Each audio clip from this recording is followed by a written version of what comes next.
Hey, y'all. Hey, hey. So I heard you had a boyfriend. Yeah, I heard that too. He just texted me. What he said? He said come over his house Friday night. Why? He said just come. Have you ever went over his house before? No, he asked me can I come, but I don't think I'm ready.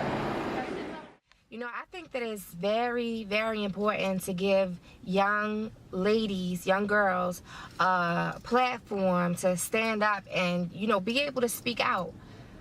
The way that a girl is groomed, the way she's developed, and, you know, what's put into her environment and everything will determine her overall outcome. It's important to raise awareness at a very young age. You know, get them active in the community. Inspire them to make a difference. You know, you feel good when you know that you've done something to make a change, to make a difference. But at the same time, you want to allow the girls to have fun. Like, you want to have fun activities. You don't want to just be so boring and dry. You want to get them active in something in their community, but at the same time, you want it to be entertaining for them. Because, I mean, girls want to have fun. Girls want to have fun. He I young don't think too. I'm ready. He young too. I know, I don't think I'm ready. Like I said, maybe y'all should sit down and talk. True. But If he listen. yeah, he ain't gonna want to hear all that. Girl, you gotta do you. True. And he gonna have to do him. And if she say, oh, I'm not ready, he just gonna be like, I don't want to go with you no more. And, you know, the community that we live in has so many pitfalls. Single parent homes. You know, if mom has 2 and 3 kids and she's raising them alone, it's hard to instill, you know, those core values, and it's hard to monitor your child on a day-to-day basis, you know, discipline them when necessary. I mean, it really takes a village. You know, that's why I love doing what I do. You know, it's so much peer pressure out here in the, you know, in the streets, you know, amongst peers, you know, what's on the media. All of that is, you know, impacting the girls' lives or giving them something to look up to. So we don't want to give them false hope. We want to instill, you know, good things in them, and we need more role models. You know, it really takes a village to raise a child. I mean, as women, as girls, we can't just go with the flow, because sex can wait. It can wait. You know, instead of having sex, you know, instead of engaging in negative activities, you want to engage in positive activities, and you want to, you know, as a parent, as a role model, as a cousin, as a sister, brother, uncle, whoever, you want to promote the youth in your family, in your life, in your community, to be engaged in positive activities. If he doesn't like what you're saying, then maybe he doesn't, you're not really meant to be together. True, because always you're supposed to understand.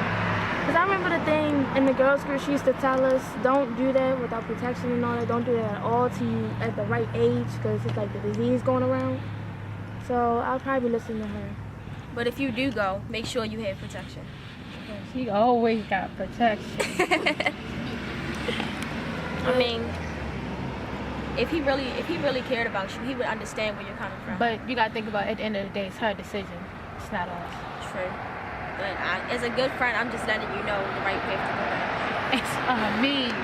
Huh. You do you.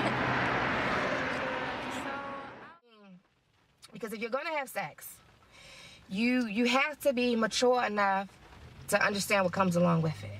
You have to be mature enough to make the decision, I'm going to use a condom every time that I have sex. You know, your boyfriend, he will want to take the condom off. You may even want to take the condom off. But you have to assertively say no. You know, if a guy wants to talk to you, if a guy wants to date you, there's nothing wrong with that. You know, you start a relationship out, you're talking to the guy. If you can't talk to him and stand up and speak up for yourself, then you're not ready. You're not ready to have sex. You're not ready for that next level. You know, when you're talking to a guy early, you want to go ahead and ask him, hey, have you been tested? You know, have you been tested? Have you ever had an STD before? And the guy might not just tell you up front, yes, I had an STD before. Girl, you gonna need this better than I do. What? Yeah, girl, I don't need this.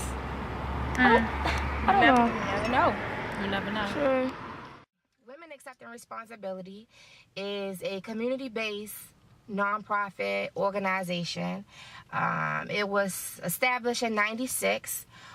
The executive director of Women Accepting Responsibility and the founder is Bernice Tucker. She started the organization after her daughter, Wanda Savage, had succumbed to HIV and AIDS. She found the healthcare system to be inadequate in providing services to women who were in transition or who were infected with HIV. So with that, she started the organization, providing supportive services to women and their families who were affected with HIV, women who were in transition coming home from prison, raising awareness in the community, passing out condoms, doing outreach, just getting the community at large to make better decisions. Providing schools, transitional housings, the jail institutions with behavioral change interventions. So Women Accepting Responsibility has a lot of services and a lot of programs. HIV STD testing, that's something that we do. We go out in the communities. We have a mobile van that goes all over the place, Pennsylvania Avenue, everywhere in Baltimore City, and provides free confidential HIV testing. Free confidential HIV testing. If you look inside your heart, you don't have to be afraid of what you are. There's an answer. If you reach into your soul, and the sorrow that you know will melt away. And then a hero comes along with the strength to carry on, and you cast your fears aside, and you know you can survive. So when you feel like hope is gone, look inside you and be strong, that you finally see the truth, that a hero lies in you. Testing in the office. The office is located at 2200 Garrison Boulevard. We provide testing there as well. Those are some of the services we offer, but we have several programs, and Growing Up happens to be one of the programs that we offer. And while Growing Up is targeted towards girls ages 11 to 18, we still have programs in the office, events, sessions, where girls can come in from all over all over Baltimore City and just engage in the activities and stuff that we have. However, Growing Up, the curriculum is implemented inside of Baltimore City Public Schools.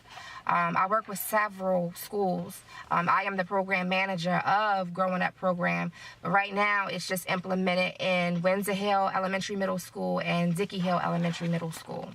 And it's a year-long program, and even after the program is over with, we still engage the girls who went in, who are initially recruited from the program. We want to make sure that the information that we taught them, that they are retaining it, and if they have any other questions and concerns, we can continue to work with them. Some of the oldest girls that I work with are 24, they're in college, so the program is just an ongoing thing. We just want to thank you all for tuning in, and remember that women and girls are at greater risk for HIV and AIDS. Right now, women and girls have the highest rate of infection. So please, please protect yourself.